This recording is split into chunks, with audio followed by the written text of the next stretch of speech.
Olá, bênçãos, bem-vindos, Namastê, ao nosso dia 11 dos 30 minutos para a felicidade.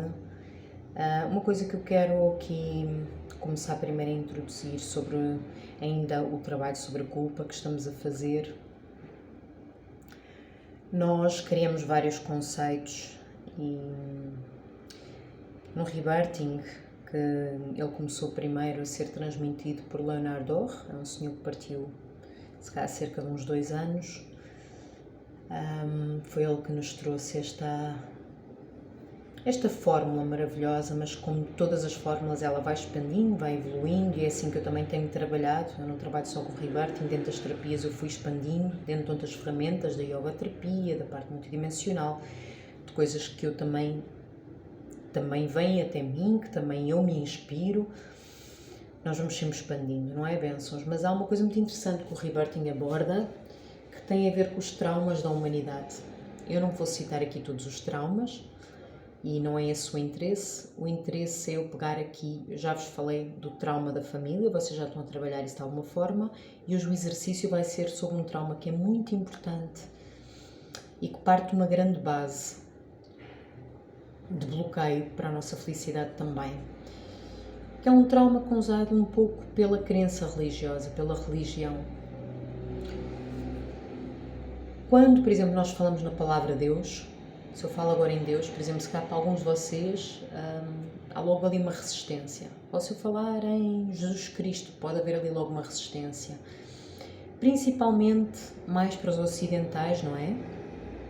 Porque nós temos na nossa bagagem, nós temos na nossa história a memória de um coletivo religioso católico, não é, bênçãos?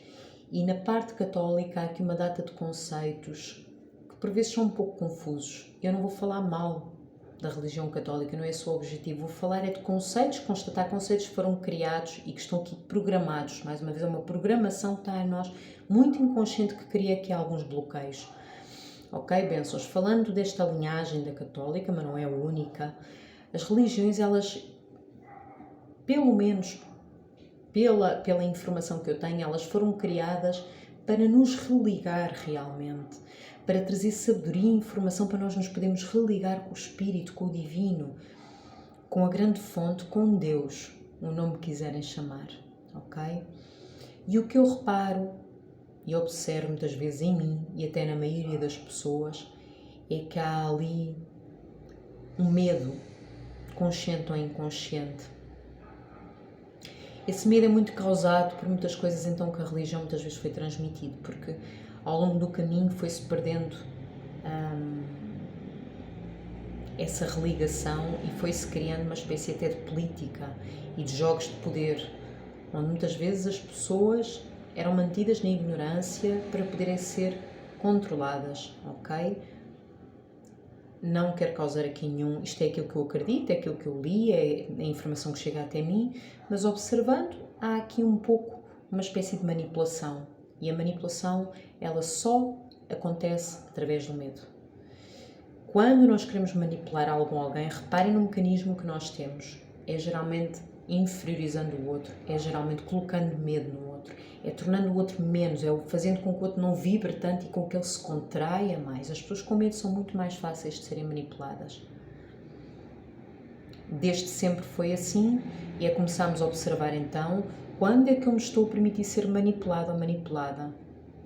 Seja por onde for, seja pelas notícias, seja por certo tipo de programas televisivos, seja pelo meu patrão, seja pelo meu companheiro. Vamos começar a perceber quando é que o outro, de alguma forma, está a querer manipular-nos. E, mais uma vez, não é para culpar, não é para entrar em guerras ou neste tipo de conflito.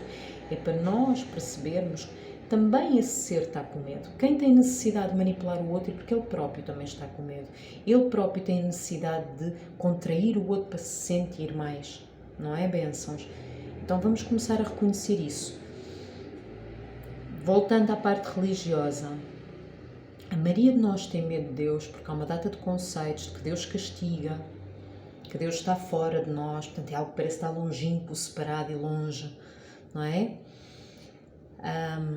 Pois há um estereotipo que Deus é o homem, um género homem, portanto onde é que fica a mulher nisto? A serpente tentou a mulher tentou o homem, a mulher vem do homem, portanto há aqui logo géneros de inferioridade e superioridade. Compreendem onde eu quero chegar?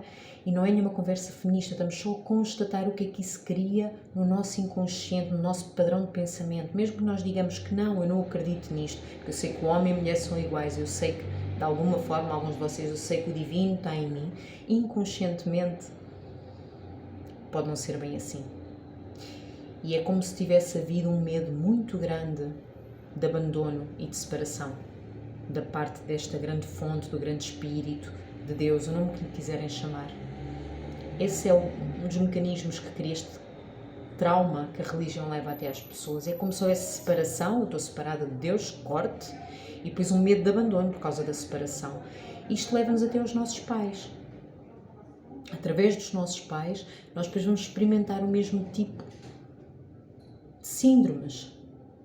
Muitas vezes com a mãe, eu estou totalmente ligada no útero da mãe a ser alimentada, sustentada, protegida, de repente eu venho para o mundo. A mãe vai parir, eu venho para o mundo. O que há aí? Exatamente o mesmo simbolismo de corte e de separação. Eu acredito que isto é criado para entrarmos neste jogo de Maia, da ilusão, da vida, de expansão. Temos que nos esquecer para depois voltarmos a caminhar de regresso a casa e relembrar que nós nunca tivemos separados. Mas até o próprio parto parece que é feito como um ritual que parece que é de separação, mas nunca estamos separados. Há sempre uma ligação que nos une à nossa mãe, é o amor. Enquanto houver amor não há nada que quebre isso, é infinito e imortal, mesmo quando a nossa mãe partir, ou nós não sabemos partimos primeiro. É o amor que é infinito, isso é uma linha energética que nos liga. E assim é com a grande fonte de tudo, nós somos parte de, nós somos um com isso, nós somos uma manifestação sua, filhas, filhos de, nome que lhe quiserem chamar, ok? Mas é muito interessante nós percebermos o quanto é que há este medo do abandono, há este corte e várias coisas que foram feitas em nome de Deus, não é? Que nós ouvimos falar guerras em nome de Deus, coisas absurdas de abusos e de violências foram feitas em nome de Deus, desde queimar pessoas, a abusar, a matar, a usar o poder sobre as pessoas em nome de Deus, mas não foi Deus, não era Deus. Então vamos começar a ter que distinguir aqui a diferença, ok, bênçãos? Então eu quero que vocês comecem a perceber aqui que é importante não culpar, mas permitirem-se expressar essa indignação toda que está aí guardada. Então o exercício de hoje é uma carta para Deus. É uma carta para o grande espírito, grande fonte, universo, não me quiserem chamar, uma carta para a vida, se quiserem chamar. Com todas as coisas que vos causam indignação, que vocês vivenciaram e que vocês culpam Deus, entre aspas, culpam a vida. Não é ninguém específico, mas é maior que isso. É a grande criação que nos faz isto, que nos traz estes azares, estes infortúnios. Então será uma carta a escrever tudo aquilo que vos indigna, que vocês vivenciaram e que vocês veem no mundo, porque nós temos muito essa questão da mãe. Se Deus existe, porque é que há tanta miséria, porque é que há tanta fome? Então vamos escrever isso tudo na cartinha, todas as coisas que vos causam indignação. Vamos escrever uma carta, está bem? De indignação, de expressão. Tranquilos, não tenham medo de ser castigados. Façam, é uma purga, é muito libertador e traz-vos à consciência certas coisas que nós temos aí guardadas. Ok, bênçãos? Então, fiquem com Deus, que está em vocês. Fiquem com o nome que quiserem chamar. Bom exercício e até amanhã. Namastê.